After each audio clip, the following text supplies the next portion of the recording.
कुछ प्रसंग जैसे ढोल गमार शूद्र पसुनारी ये सब तारण के अधिकारी, इस पर बहुत चर्चाएं होती हैं, तमाम लोगों ने अपने अपने ढंग से समाधान किया। मैं किसी प्रकार के बात को अपलाप न करते हुए ढोल का अर्थ ढोल ही लेता हूं। गंवार का अर्थ जो गांव में आदमी है जिसको शिष्टाचार नहीं मालूम है।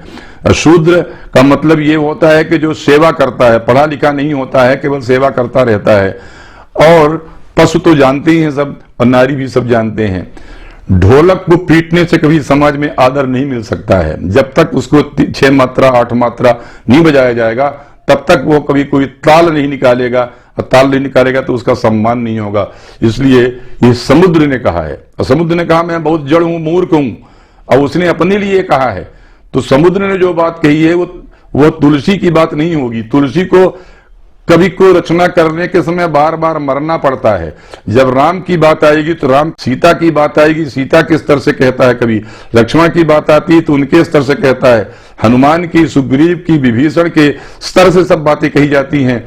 जब समुद्र 3 दिन तक नहीं आया उनके पास शिष्टाचार पालन करने पर भी, समुद्र के भी पूजा करने वाले, अब मनुष्य तो जीवित प्राणी है, समुद्र जो जड़ है उसकी पूजा करने के 3 दिन तक व्रत करते हुए बैठे रहे।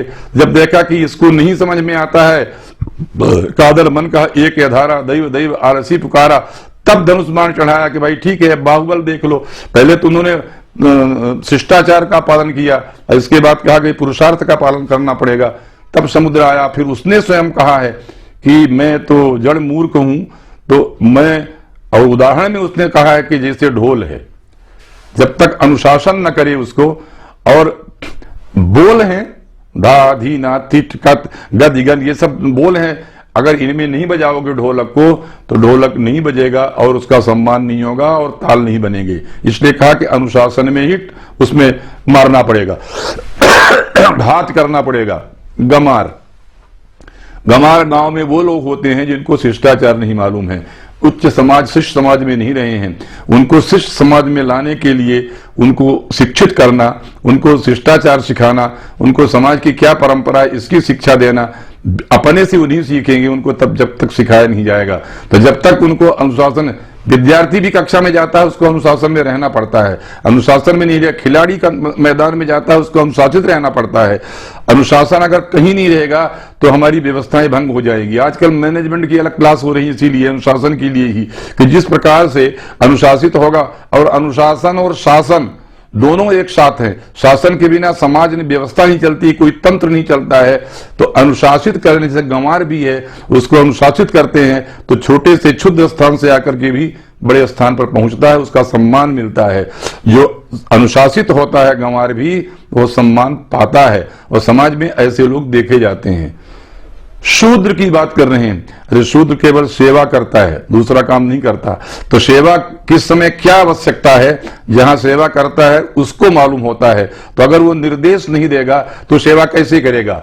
जो सेवाएं करते थे, और मैं तो ये कहना चाहता हूं कि जो सेवा करते हैं वो सभी शूद्र हैं, इनकी कोई जन्म से जात थोड़ी होती थी।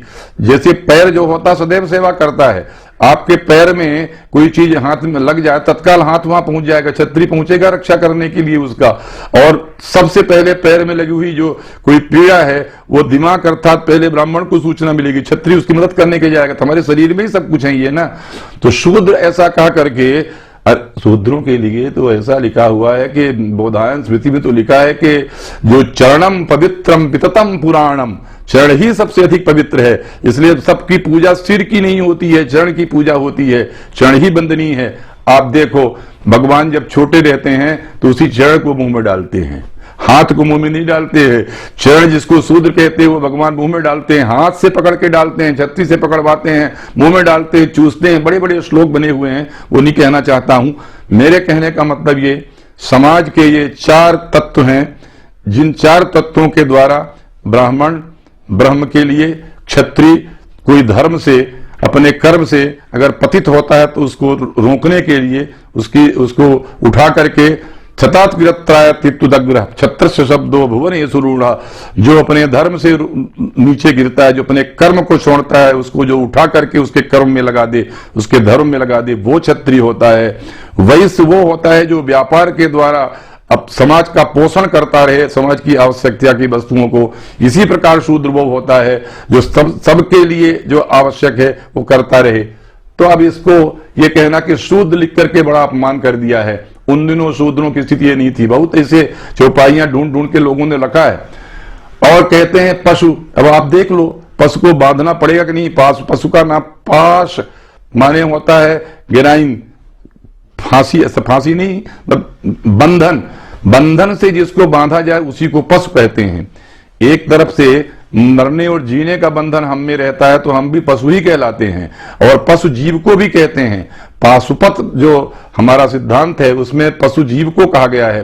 तो ये जो पशु हैं अगर इनको नियंत्रण नहीं रखा जाएगा तो बड़े बड़े सांडों बैलों के पास जाकर के लोग देखें क्या दशा उनकी होती है। तो इसलिए कहा गया कि पशु भी नियंत्रण के लिए हैं। अब स्त्री कहा, स्त्री घर में ही रहती है। तुलसी ने यह भी लिखा जिन स्वतंत्र में बिगड़े नारी। तो स्त्री स्वातंत्र का मतलब ये नहीं होता है कि समाज की मर्यादाओं का उल्लंघन करके, परिवार को विघटित करके स्त्रियां स्वच्छंद होकर के, अच्छा यूं भी स्त्री या पुरुष जब से शतरूपा ने मैथुनी सृष्टि प्रारंभ की, अपने शरीर को दो भागों में विभाजित किया, एक भाग मनु कहलाया, दूसरा शतरूपा कहलाया, तब से स्त्री और पुरुष दोनों अलग नहीं हैं। हम जो अलग करके देख रहे हैं ये समाज का विघटन कर रहा है। भगवान शंकर ने तो यहां तक के अपने शरीर में ही आधा स्त्री कर लिया, आधा पुरुष कर लिया, अर्धनारीश्वर हो गए। तो स्त्रियों को और पुरुषों को अलग अलग जोड़ करके स्त्री स्वातंत्र इत्यादि और जो स्त्री सामर्थ्य का बातें कर रही हैं उनसे कहीं ऐसा न हो जाए कि सारी मर्यादाएं एक जगह हो जाएं, उनको सब कुछ। ये तो रामधारी सिंह दिनकर ने कहा कि उद्भिज निव चाहते सभी नर बढ़ना, मुक्त गगन में सब लोग बढ़ना चाहते हैं, सब उत्कर्ष में रहें, लेकिन सबके पास एक मर्यादा तो होनी चाहिए ना, पालन करने की मर्यादा तो होनी चाहिए। और सब जगह मर्यादाएं बनी हुई हैं, किसी कोई संविधान कहता है, कोई अपने यहाँ का नियम कहता है, कोई शासन कहता है। इसी प्रकार नारी जो मनुष्य को पैदा करती है, जो घर में सब कुछ जिसके अधिकार में होता है, क्योंकि यहाँ तो ये कहा गृहिणी गृह मुच्यते, घर घर नहीं है, स्त्री ही घर है।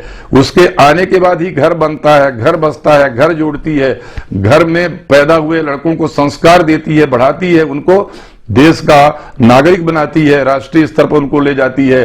और उसकी दी हुई शिक्षा से ही जो आजकल के युवा हैं, माता की शिक्षा से ही वो अपने लक्ष्य को निर्धारित करते हैं। तो इनको तारण का मतलब यह कि अगर कभी जिस घर में स्त्री पैदा हुई है, जिस घर में स्त्री रह रही है, उसके मर्यादा के प्रतिकूल, उसके आचरण के प्रतिकूल और उत्कर्ष में बाधक ऐसे विचारों को, ऐसे कार्यों को कर दे लगे तो उसको समझाना तो पड़ेगा, उसका अनुशासन तो यही करना पड़ेगा कि भाई ये अपने कुल के अनुरूप नहीं है, ये अपने समाज के अनुकूल नहीं है, इससे मनुष्यता की हानि होती है, इससे मनुष्य पूर्ण मानव नहीं बनता है। मनुष्य को देवत्व की ओर ले जाने के लिए स्त्री का हाथ है। इस विषय में अनुशासन करने के लिए कहा गया है। अनुशासन का मतलब मार काट नहीं होता है। ताड़न का अधिकारी, ताड़न शब्द पर बड़े तड़ी संघाते है धातु, जिससे ताड़यति बनता है संस्कृत में, लेकिन ताड़न जो हिंदी में है और अवधि में है, ताड़ने को ही कहते हैं। ताड़ के बैठना वो आदमी निकलने न पाए, यहाँ देखना कहीं से निकल ना जाए, इस प्रकार के शब्दों का प्रयोग किया। उसका अपने अपने अर्थ, अपने अपने ढंग से लोग अर्थ करते हैं, इसलिए विकृतियां आती हैं। और ऐसे लोग जिनको क्रमे लका कंटक जाल में, वे ऊंट के पास बहुत चीजें रहती हैं लेकिन कांटा जिसमें हो उसी को देखता है। दोषे प्रयत्न सुमहान खला नाम, सब प्रकार के लोग होते हैं। तुलसी ने भी लिखा है कि जड़ चेतन संसार में विश्व की न करतान, जड़ चेतन गुण दोष में विश्व की न करतार, संत हंस गुण गहाई पे, संत रूपी जो हंस है वो गुण को ग्रहण करो, परिहरि वारि विकार। ऐसे लोग जिनको ये सब बातें पसंद नहीं आती, रामचरितमानस का पढ़ना बंद कर देंगे। उनको वाल्मीकि ने कितनी तपस्या से, नारद इत्यादि के द्वारा कितनी तपस्या से लेकर के राम कथा को लाए थे। वेदों में राम कथा नहीं मिलती है, वेदों में ढूंढने से राम कथा के थोड़े स्रोत मिलते हैं, लेकिन वाल्मीकि ने एक ऐसे चरित्र नायक को प्रकट किया जिससे हमारा भारतवर्ष का मानक तय हुआ कि हमें मनुष्य बनना है, मर्यादा पुरुषोत्तम बनना है, भगवान बनना है, तो हमें राम के समान आचरण करना चाहिए। और अगर नहीं बनना है, राक्षस बनना है, तो रावण के समान आचरण करना चाहिए। काव्य शास्त्र के पंडितों ने लिखा है, रामादिवत वर्तितव्यम न रावणादिवत, राम इत्यादि के समान आचरण करना चाहिए। रावण इत्यादि के समान आचरण नहीं करना चाहिए, नहीं तो विभीषण छोड़ करके राम के पास नहीं आता। अनेक ऐसे उदाहरण हैं। कहने का अभिप्राय है रामचरितमानस मनुष्य बनाने का एक ग्रंथ है, भक्ति ग्रंथ भी है और शिक्षा ग्रंथ भी है।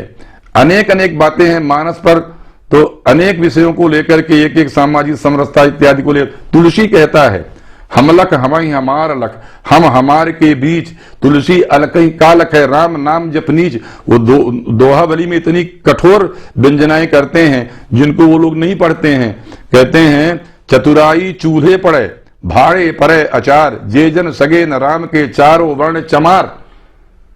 कहते हैं कि तिनके पग की तुलसी जिनके मुखन से सपन धोखे हो निकसत राम, तिनके पग की पान ही मेरे तल को चाप।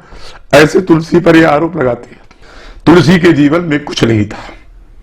वो कहता है कि धूत कहो अवधूत कहो रजपूत कहो जुल्हा कहो, काहू की बेटी से बेटा न ब्याह, काहू की जाति बिगाड़ न सो, तुलसी सरनाम गुलाम है राम को, जाको रुचे सो कहे कछु ऊ, मांग के खइबो मसीत के सेबो, लीबू के एक न दीबे दो, मांग कर खाऊंगा कथरी में सो जाऊंगा, किसी से कुछ नहीं लेना है न देना है। ऐसे तुलसी पर समाज की जो सुरक्षा करने वाला है, समाज की संरचना की सुरक्षा करने वाला, रामानंद संप्रदाय में पहली बार न जाने कितने कितने वर्ण के लोगों को दीक्षा दिया और सबको एक साथ किया। उसी संप्रदाय के तुलसी ने सब वर्णों को एक साथ बैठा करके अनेक प्रकार की बातें की।